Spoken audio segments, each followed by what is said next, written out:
Alright guys, today we're going to be talking about this guy right here. So I mentioned this in one of the videos we did earlier. It was the night vision under $1,000 setup. So today I'm going to be going into more specifics about this light here. So what I don't want you to take away from this is, oh, this is the light that I 100% recommend for either IR or for white light, but this is more of a good budget option if you're looking for one light that can do both. So there are other lights out here, and I'll kind of go over my general thoughts kind of at the end of the video. But there's some lights, obviously white lights, that are better at this than being a white light. And there are other lights that are out there that are just IR that are better at this, or better than this at being IR. So this is one of those kind of jack of all trades kind of things. It's not great at either, but it's good at both. And it's kind of good enough. And this light is currently $150 on Amazon is what I was able to find it for. I bought it, I want to say a year ago on, I think it was on Black Friday. I got a deal and I got it for around $110, something like that. Maybe it was around 100, somewhere in that range. So this is, for $150, I would say wait if you're wanting to buy this, unless you're just needing something now. It's still a pretty good deal for that price compared to other options out there. They're well over $200, $250, $300, $350. So this is one of those options that if you don't have a lot of money and you just want one light on your rail, you don't want a whole bunch of stuff on there, you want to try to minimize it as much as possible, this is a good option for you, because again, if you can find this thing on sale for $100, $125, I think it's well worth it. So let's get into the specs of this thing. Before I show you some footage of what it looks like at night in IR through my Gen 1 NVGs, as well as just the white light itself. One thing about this, first and foremost, the body of it is made of a polymer type material. So it's significantly lighter than, say, something like this. This is the ProTac Streamlight. This is the rail mount version. This is 1,000 lumen. So holding it, compare it to this one, this one's lighter. So this light right here with the batteries included is right at 4 ounces. It's 4.02 is what they have it listed as, and it's pretty light. So obviously, if you all have seen my rifle build, it's a lightweight build. So I try to keep everything as lightweight as possible, and I'm trying to utilize the space as best as possible so I don't have 8,000 things hanging off my gun. So, and again, like I talk about in a lot of my videos, everything's a compromise. There's no one thing that's great at everything, or everyone would use it. So you have to figure out what works best for you, and then what your goals are, what you want your rifle to do, what you want your light to do, all that, what the purpose of your rifle, which I talk about in one of my other videos. There's no one rifle that's good for everything. Every rifle kind of has its purpose. Or you can have a one rifle that kind of is okay at everything. So anyways, all that aside. So the body of this thing, polymer, it's lightweight, which I like. Switch right here, as you can see, right here, if it has the white visible, that's white light. You can see white light. If you flip it to the other side, it's IR, which you can't see. The camera might pick it up. Yeah, see the pink on the inside there? That means the IR is on. You can kind of see the red. So just know, on a camera, yeah, you can see the pink right there. That is visible to the naked eye. So just know that you can see red. If you shine this directly at somebody in the dark, even if they don't have NVGs, you're going to see that red. Now the way to get around that is obviously point your light at the ground or up and use the roof. Like if you're, say you're indoors, you can give yourself some like kind of umbrella light. The same problem exists with this right here, the NVGs. This is the sight mark. It's a Gen 1 tube. The Ghost Hunter, I think is what it's called. Anyways, it has an IR illuminator on it as well, and it has the exact same problem. Right out of here, this is the IR illuminator. You'll see red whenever it's on there. So that's just something to kind of take note of. Is it a big deal? I mean, not really. If someone's wearing NVGs, they're going to see you anyways, because if you're using Gen 1 tubes like I am, you're very dependent on IR light. And they're just going to see you just like you would be using a flashlight anyways. So is someone going to see this tiny little red light in the middle of the dark if you're trying to be super sneaky, stealthy, whatever you want to call it? Maybe, maybe not. With that one, they have a higher likelihood, because if you're looking at the person, that means that red light is looking directly at them, so they might see it. Versus this one, you can kind of point it down a little bit or up a little bit, and it may not be directly in their eye, in which case you're not going to see it nearly as much. Or if it's off the side, you're not going to see it at all. So that's just kind of something to take note of. So the switch on here is pretty nice. Really easy to use, and it's really easy to see at night because this is kind of a reflective paint, kind of similar to what they use on like road lines on the roads and on the highways, if you live in a nice state that uses that kind of paint. So that's pretty cool. The touchpad on here is really what I like, probably the best out of everything on here. Whenever it's mounted on the top rail, now a negative about this is if you put it on the side, and I'll show you this in a minute, if you put it on the side of your rail, it's kind of awkward to push with your thumb. Now, if you mount it directly to the pick rail and you're using a C-clamp, it's kind of weird to move your thumb sideways like this and it kind of sticks out of the way. It's doable, but it's just a little bit awkward. But whenever you mount it on top of the 12 o'clock position on top of the rail and you have a C-clamp, this thing is just perfectly right in the right position where I like it. So I'll show you that again in a second, but that I think is this thing's strongest selling point. I think Streamlight has a newer flashlight out that's more or less copies this thing. It has the same exact kind of ramped design where you just kind of jab it with your thumb and it turns on. One cool thing about this is also it has a little safety right here. So this is to help you not have an ND with your light, because that's a thing. If you've ever done simunitions or any kind of training at night where you're using a white light and you're trying not to give away your position, if you ever, like, again, a personal experience right here, story time. This TLR one, I used to use it as a rifle light.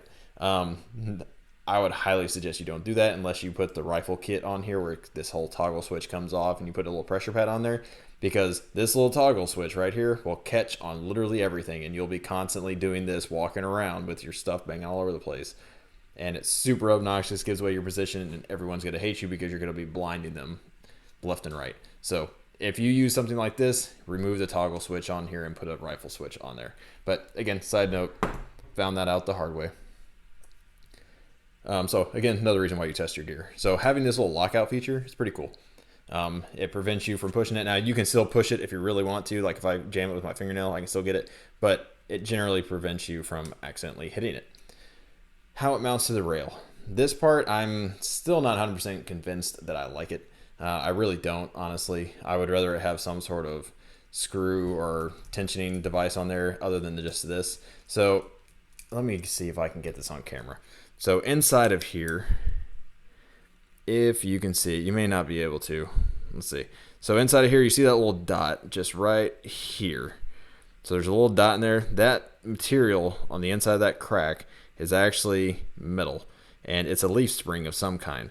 So whenever you push in on this, it has spring pressure, spring tension that holds this in place.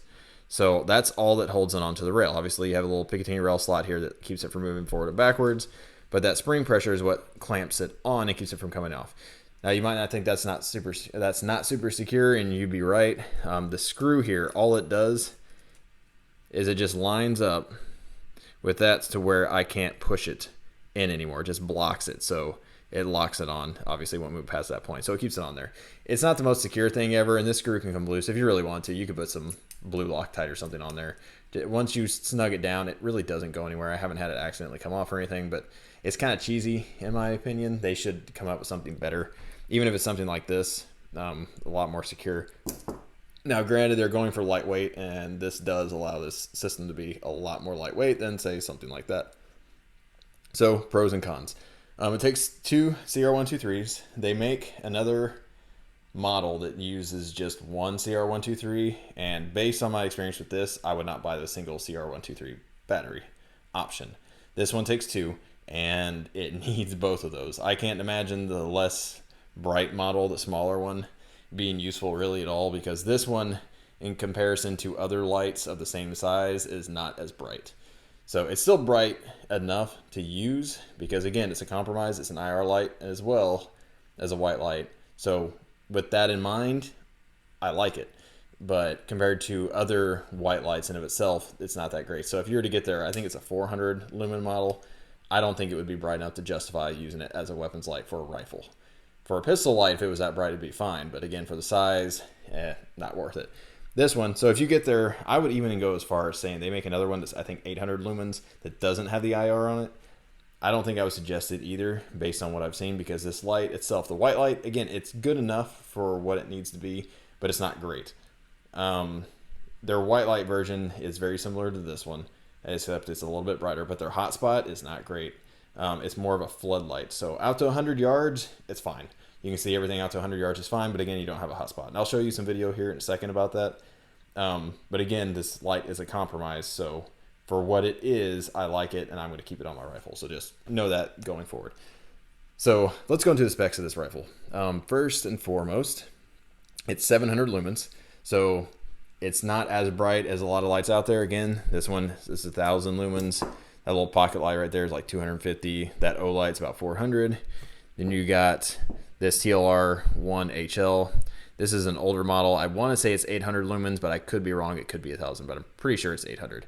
So something I would actually compare this to directly would be the Streamlight Polytac. So this light here, I don't have it. This is just the box. It's in my truck currently. Not going to go get it. Sorry. This one's 600 lumens, and if you know this flashlight is like $40, $45, somewhere in that range. This is a really nice light, but this light doesn't have a really hot spot. It's more of a flood.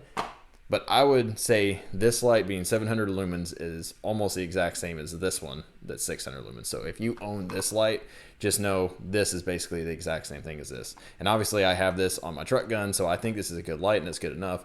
But if you're wanting to illuminate something, past 100 yards, you're going to want a different light than this one. So if your goal is to do CQB, and I will say too, my whole setup for this light is dependent on Gen 1 nods that are IR light dependent. So these nods aren't really good past 100 yards anyways.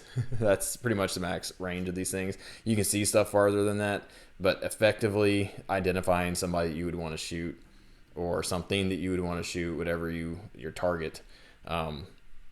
This flashlight is really limited to about 100 yards, as is this IR, or as is this NVG, since they're Gen 1.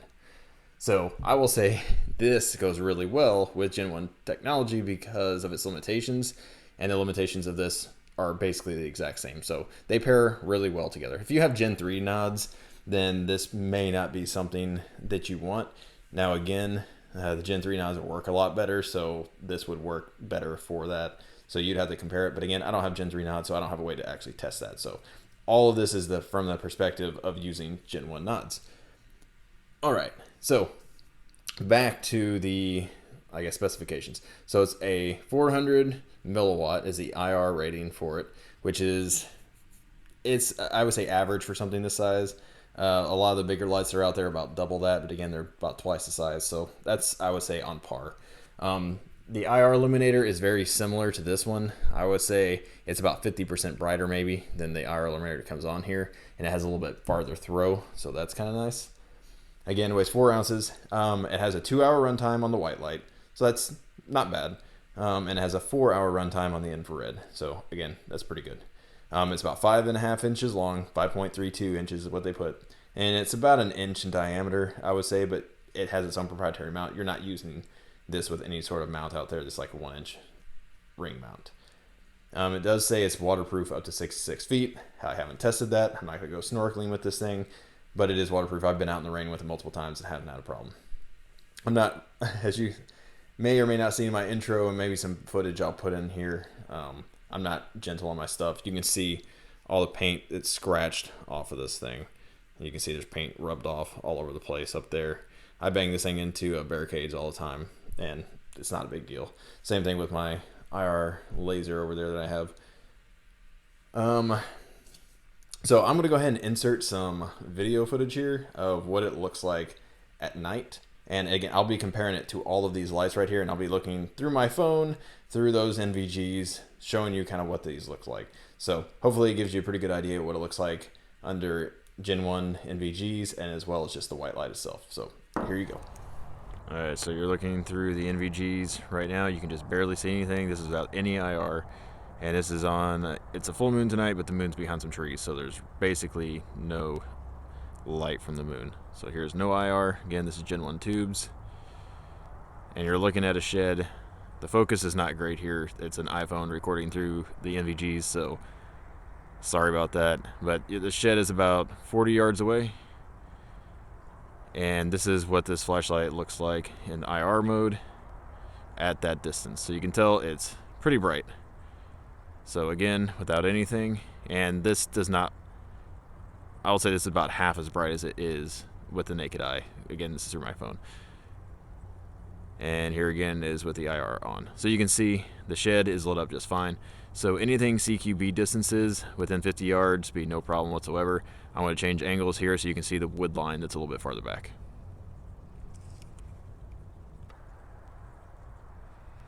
Alright, so here is the tree line. You're looking off at the distance. Again, I really don't think this is going to focus. It might. But the tree line is about 50 yards away, and it helps illuminate the trees, but again, it's not super far past this. Now, looking through it through my naked eye, it's brighter than it looks on here. So, but I still wouldn't say this light is probably good for illuminating stuff about 100 yards. Anything past 100 yards is not going to do a whole lot of good, because this light, the IR especially, is more of a flood. So it's brighter than the IR is on this Gen 1 Sightmark night vision, but it's not substantially brighter than it. So this is again with just the Inforce Light and IR mode on. This is what you would see through here. So let me turn this off and just use the IR illuminator on the night vision itself, so you can see the difference. All right, so again, not a perfect comparison, but this is how bright the illuminator is on the Sightmark itself. So you can tell it's probably about 50 to 75% as bright as the Inforce IR is. So, but one disadvantage you would have to using the IR directly on your night vision is it gives away a red light, just like the IR on the Inforce also does. But this light will be anywhere you look. So the benefit to the Inforce at this point would be if you're looking at other people, even if they don't have night vision, they would still be able to see that red light if you're looking directly at them. With the Inforce, you could use it to either flood the room, like if you shine at the roof or at the floor, and you can still get that benefit, versus you don't get that with the NVGs themselves, because again, they're mounted to your eye, so wherever you're looking is wherever people would see that red light. So the advantage, of course, to that would be not giving away your position.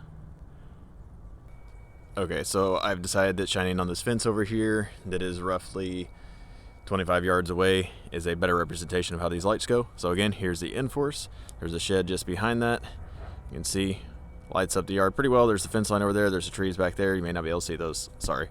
Here is the TLR1 HL. So you can see lights up trees a little bit better, but not substantially. So you can see Inforce TLR1. So you can see the hotspot is definitely brighter, and the light itself is definitely brighter, but it's not a huge significant distance, especially with my naked eye at this point. I really can't tell that much of a difference until I get back into the woods.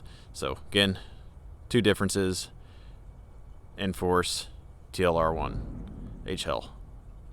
So next I will pull out the rail mount, the ProTac. So again, 1000 lumens, lights up the woods, a lot better. Obviously a lot more throw. There they are up close. Let me switch them over. So you can see over here versus over here. All right, so again, obviously these other lights are just straight up white lights, so they are better at being a white light than this one is, because this one's a compromise. So here's one I didn't show you earlier. Here you go. This is, I forgot what this one's called. It's a stream light. It's a little pocket light. I can't remember what it's called. It's like 250 lumens though. So this gives you a general idea. So this one barely, if you look, one on the right, it doesn't even really make it. So if I turn this one off, maybe you'll be able to see it. So let's see if that'll focus. There it goes. All right, so this is a little pocket one. Again, if you know how bright this is lighting up my whole backyard, but you can't tell on camera. Again, it's twice as bright as what you can see. And here's the Inforce, so it dominates this thing. So again, this isn't a weak light. It's still a good light. It's still a good 700 lumen light. But compared to other just straight up white lights that are designed for that, it's not as good, because it's a compromise because it has IR. So here is the PL Mini Valkyrie. Again, it lights up the shed over there. I can see everything. It lights up my entire backyard with a floodlight that I can see everything just fine, but there's no real hot spot with this light, because again, it's 400 lumens and it's a flood.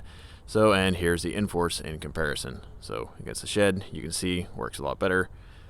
In the shed, the very corner of my yard over there is about 50 yards.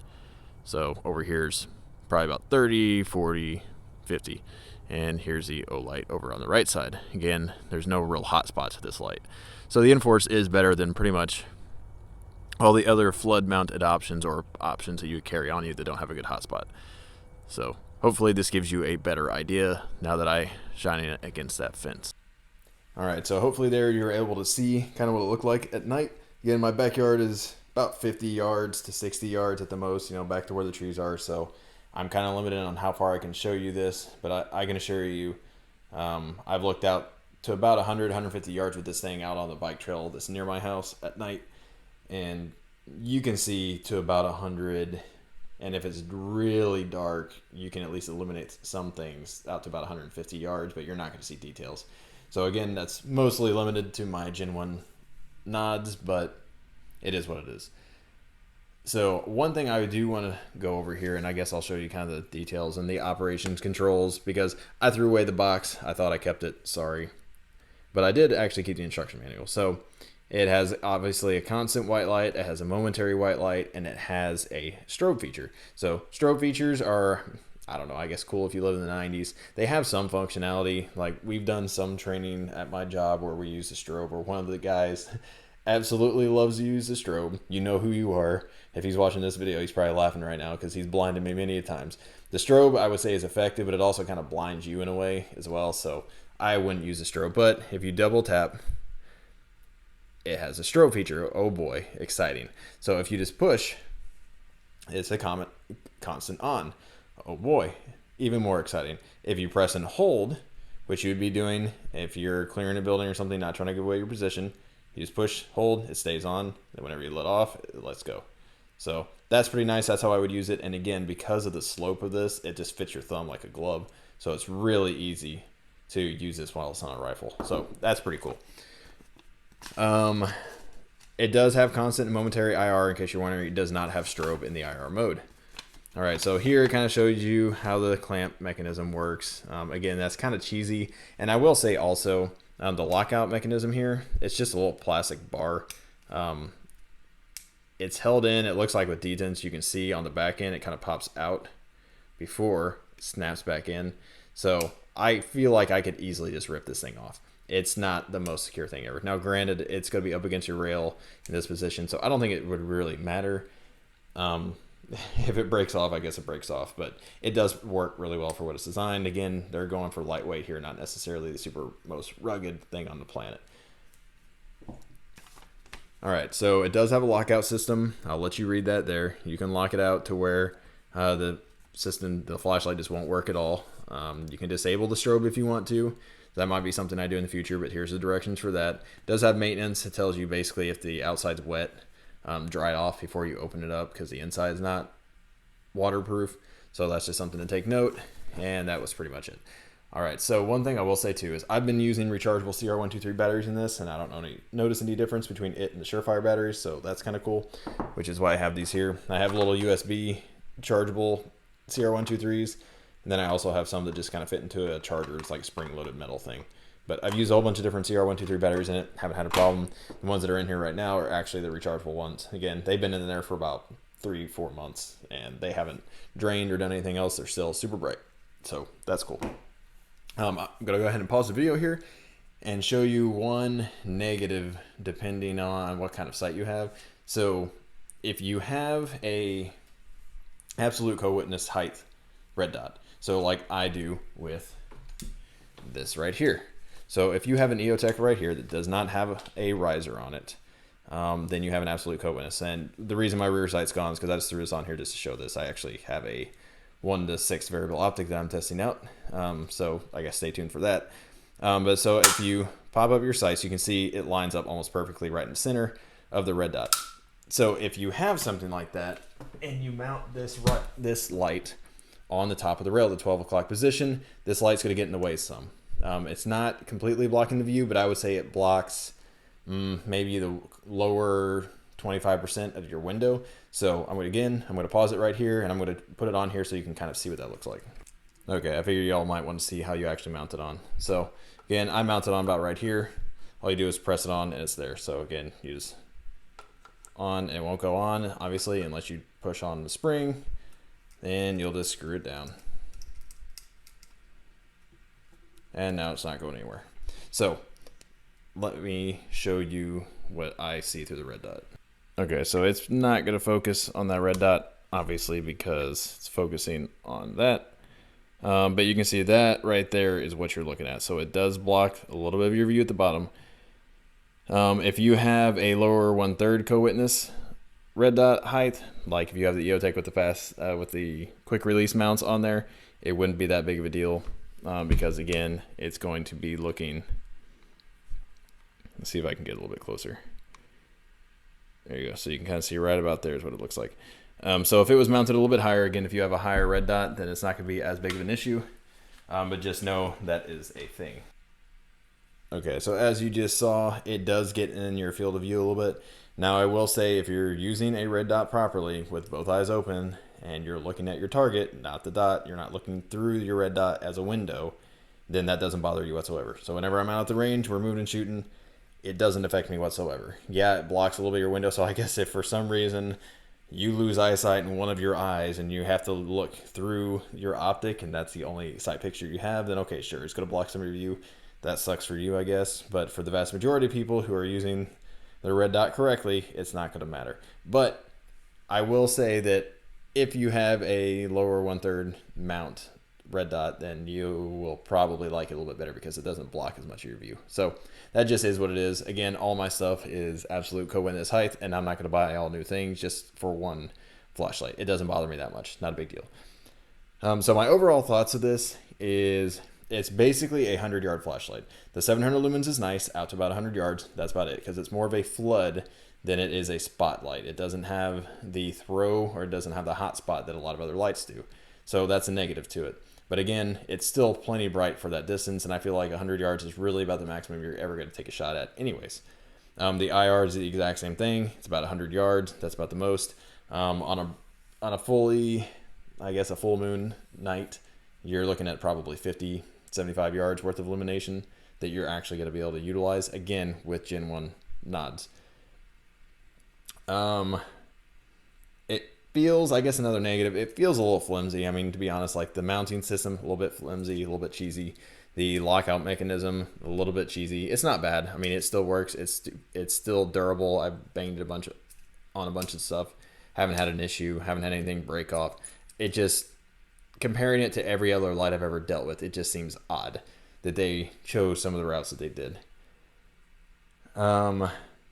Again, I mentioned the height. Now, again, the last thing I'll say again is if you, for $150, I still think it's a pretty good buy compared to most other options out there. If you find it for $100 to $125, I say absolutely buy it. I don't think for that price you'll be sad that you bought it. But again, you just have to know the limitations of this, because this is one of those compromised flashlights. It's not as good of a white light as this white light is going to be. It's not as good as an IR light. This is a dedicated IR light. It's one of those things that's trying to do both. And because it's trying to do both, it's not going to do both well. It's going to be doing them good, but not super great. So again, that's just something to take note of. The reason I like something like this is on your rifle, you don't have to have 30,000 things. Again, so on here, I have the pressure pad, which is for my IR illuminator, or not my illuminator, but my IR laser. So that would obviously turn that on. And this is a whole, I'll do a review on this at some point as well. But whenever I have this on the top, I can transition directly. I'm not going to mount this on here, but I can transition from my thumb to my white light, and it's a dedicated button for it, or I can go to my pressure pad that's dedicated for that. So I have two different buttons I can go to, so I don't have to buy a Surefire thing that has, two different attachments, which you could. But now if you wanted a really bright white light like this bad boy, you could slap that sucker on the side, put some Picatinny rail on there, and then you could put some sort of IR like PEC 15 or something like that if you had the money, sure, or just a dedicated IR light. But again, now you have three things mounted on top of your gun, and all of this stuff, this combination right here with this right here is significantly cheaper than buying dedicated things that will only do one thing at a time, or buying really expensive stuff like, say, a PEC 15 or a Steiner D-ball or something like that where you have multiple options. This is a cheap way to get everything, and it's not great at everything, but it's good enough, which again, kind of the purpose of this channel. So hopefully you enjoyed this video. Kind of long-winded for, I guess, a flashlight, but I wanted you to know everything that I've come to expect from this light, and I don't want you to buy it and think, oh man, this thing's a piece of junk, and not know what you're getting into. So I want you to know the limitations of this thing and the positives about it. So again, hopefully this was helpful. If you like this kind of content, give us a like, give us a subscribe, and comment below. I try to answer everybody's questions, comments. If you have any video ideas, please feel free to ask us. And if you want to share this video, go for it. That helps us too. All right. Appreciate it. Have a good one, guys.